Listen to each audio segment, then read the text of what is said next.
Welcome back to After the Bell. Before we get to TNA, we have one thing we need to go ahead and tip on. We're going to go ahead and tell you right now, the supplemental draft from Tuesday morning, Great Khali and Rajin Singh went to SmackDown to Raw. SmackDown to Raw, yeah.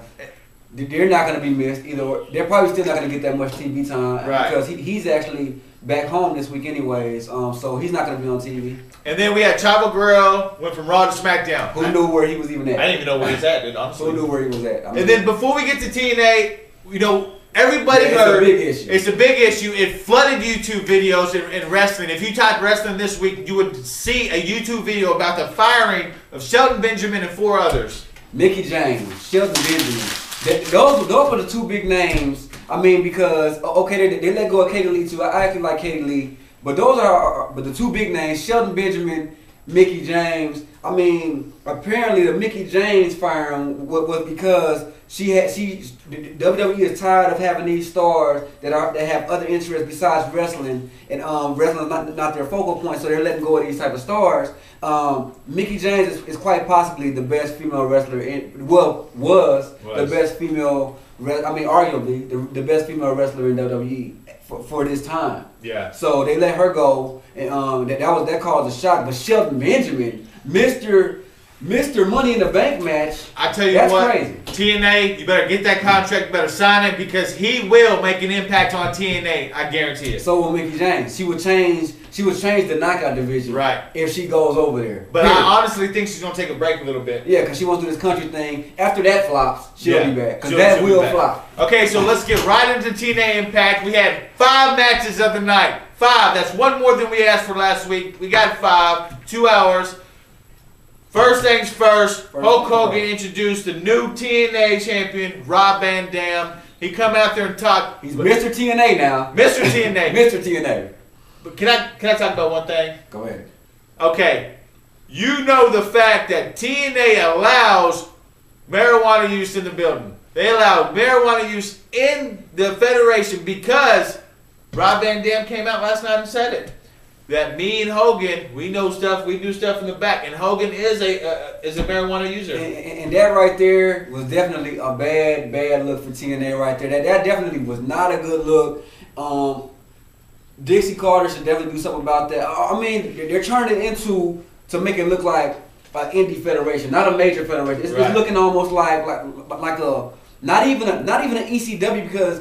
I mean, ECW was known for that, but I'm talking about like what's the one that was on the West Coast and the guys went down? XPW. Right. Those guys are talking like they're over there somewhere. Yeah. These guys are on a major network and they're talking about an illegal substance. I mean, now I don't have anything against it. I just have something against talking about it, and you know you're on a kid-friendly show. Well, check this. You do not need to bring up a national TV. Yeah, you don't bring it up on national TV. I don't care if you do it at home or not. It's not something you exactly. Even in the rap videos now, they're getting to the point where they actually are actually deleting the part where they talk about it because they know that they have a kid-friendly show. And like I said, don't say that I'm like bashing it because I'm not bashing it. Because I don't have anything against it, but like I said, it's just putting out the wrong look to the kids. Yeah. When you got the crowd chatting, I mean, are actually chanting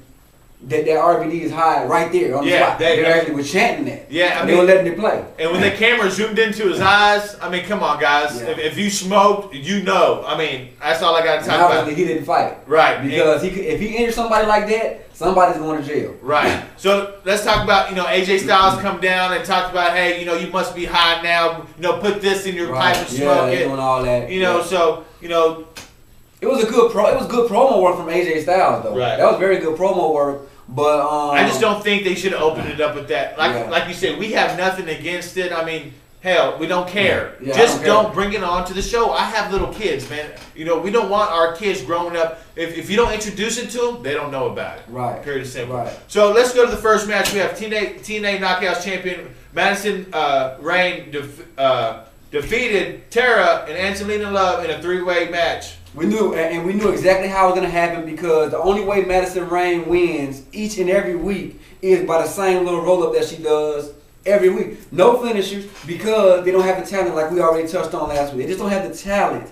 But the only reason that they even had this match is to complete Tara's heel turn on Angelina Love. So they have them fight probably like a sacrifice. Right. Okay. What is the fact that TNA Sacrifice is a month, May 16th? That Sacrifice. It's more than about a month away. But man, it's like soon as the next week's up, boom, we need to start saying, okay, we're gonna fight you at Sacrifice. Lead something up to it. You know what I'm saying? There's no leading, and Eric Bischoff used to be great about lead ups to a thing because if you read his book, he'll tell you. He used to have the guys when they tell him, okay, we're gonna have such and such win a title. He'll say, okay, I need you to draw me up. You know what I'm saying? 6 weeks to 2 months leading up to that. Right. The whole plan, the whole outline, which is what made WCW beat WWE in the ratings war at that time. Right. Then when he went away from that, you have what you have now. Right. Okay. Like we said, Madison Rayne wins. She keeps her belt, so she's gonna fight probably somebody else at Sacrifice while they let Tara and Angelina Love fight each other. Okay, next match. X Division. Still without the belt. Cass, they have not returned. I guess the belt is overseas somewhere. Yeah, he's still stuck. Well, he hasn't returned yet back to the USA, so they haven't, got that. But what I think it's going to lead up is this. He's not going to want to forfeit that title. He's going to tell him straight up, hey, if you want this title, you got to beat me for it, you know. So I think it's going to be Kazarian versus him for the title. Hopefully that's what it is because if you ever notice, having a man drop the title and when he's still in the Federation, but you're at a pay-per-view, so the title does need to be on the line. Right. Especially being the X Division title. They're just going to turn it into an angle. They're going to turn a real-life situation into an angle, and those are usually some of the best angles because the guy really comes back angry, like, I didn't even lose the belt. Right. So, but of course, Cass still won. Yeah, he beat Shannon Moore, and again, I think, these are great matches to come. Shannon Moore is a great competitor. We got Kazarian. The X Division is getting so much better, and I think we have a lot of great matches to come from the X Division. But we can't leave off that Matt Morgan came out, interfered in the match. Right. Because he hates Shannon Moore. The fact that, Matt Morgan is doing this persona that is me, us. It's gonna cause honestly a great feud if they continue to do it. Make him fight with himself against two guys. That's what I'm thinking that they might actually do. They might actually have Shannon Moore get a tag team partner who I hope will be somebody like a Jeff Hardy, who's his real life friend. Yeah. And these guys fight for the actual title, so therefore you will keep Jeff Hardy in the main event status and hopefully bump Shannon Moore up there too. Yeah. I think that'll be a very good thing. Okay, so Matt Morgan comes out, interferes, messes off Shannon Moore. Then we have somebody come from the back. Samoa Joe. And he comes out there in his old self, acts a fool, muscle buster on Cass from the corner, like he always did, and looking like a monster, doesn't say a word, and walks out. Right. I think that's a good persona for Samoa Joe. Right. So I guess that might be them leading to put him back in the X Division. Right. Well, honestly, he did make that division. He did, but honestly, I think Samoa Joe is kind of too big for the X Division. He looks like a grown-up man fighting in a little kid pool. Yeah. He needs to be up there fighting with Jeff Hardy. He needs to be fighting Ken Anderson. He needs to fight the Pope. He needs to be fighting. Right. The heavyweight division right now is growing and is getting so big in TNA. See, but that's also the bad thing about having him fight up in that weight class because if he fights heavyweights, people are gonna, of course, you got diehard Samoa Joe fans that are gonna cheer for him no matter who he's fighting. Right. So if he's fighting a guy that they're trying to push like the Pope, then the Pope's cheers are gonna go down. Right. Because Samoa Joe is original. That's true. You bring out a great point on how they can actually push guys without hurting them. Without hurting the new talent. So that therefore they have to bring some more draw to different, like bring them back to the X Division for a little while. Until these guys are built up enough, like the Pope is fighting, is constantly in the main event mix, and Desmond Wolfe is constantly there, and at the same time they can build up their own guys, and definitely that'll be able to make more money for everybody. Right. But when we return, we're going to get the rest on TNA. Yeah, we're going to talk about the AJ Styles match, the tag team match, and we'll get back into it when we come back after the break.